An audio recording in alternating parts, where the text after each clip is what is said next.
2x plus 8 into 2x minus 8ల లబ్ధంను కనుక్కోండి. ఇది మనకి ఇవ్వబడిన ప్రశ్న. ఇక్కడ కనుక గమనిస్తే ఇవి రెండు వేరువేరు ద్విపదులు అంటే బైనామియల్స్. ఈ రెండింటిని మల్టిప్లై చేయడానికి డిస్ట్రిబ్యూటివ్ ప్రాపర్టీని వాడుతున్నాను.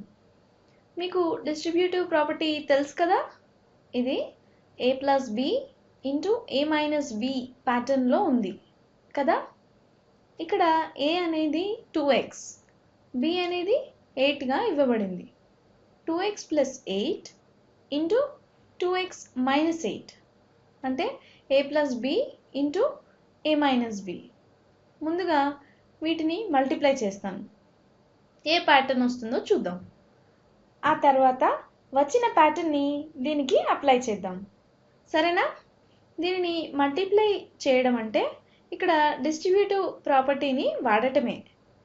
a ప్లస్ bని ఈ బైనామియల్ a మైనస్ bకి డిస్ట్రిబ్యూట్ చేయాలి. అంటే a into a minus b plus b into a minus b.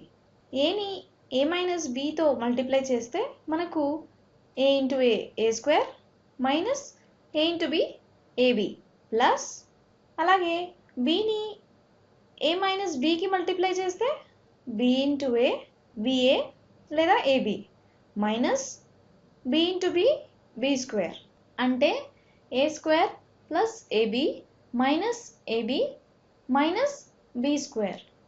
ఇక్కడ ప్లస్ ab మరియు మైనస్ ab ఉంది కాబట్టి ఈ రెండింటిని క్యాన్సిల్ చేయవచ్చు కదా. క్యాన్సిల్ చేస్తున్నాను.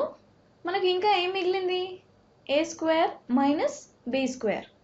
Therefore a plus b into a minus b అనేది a square minus b square అవుతుంది. ఇది జనరల్ ప్యాటర్న్. ఇచ్చిన సమాసాన్ని a plus b into a minus bగా పోల్చుకుంటే a స్క్వేర్ అంటే 2x whole square minus b square అంటే 8 స్క్వేర్ అవుతుంది.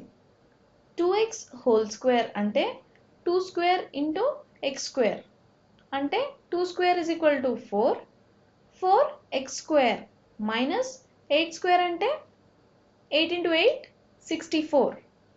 Therefore 2x plus 8 into 2x minus 8 అనేది 4x స్క్వేర్ మైనస్ 64కి సమానం అవుతుంది. నెక్స్ట్ వీడియోలో మళ్ళీ కలుద్దాం.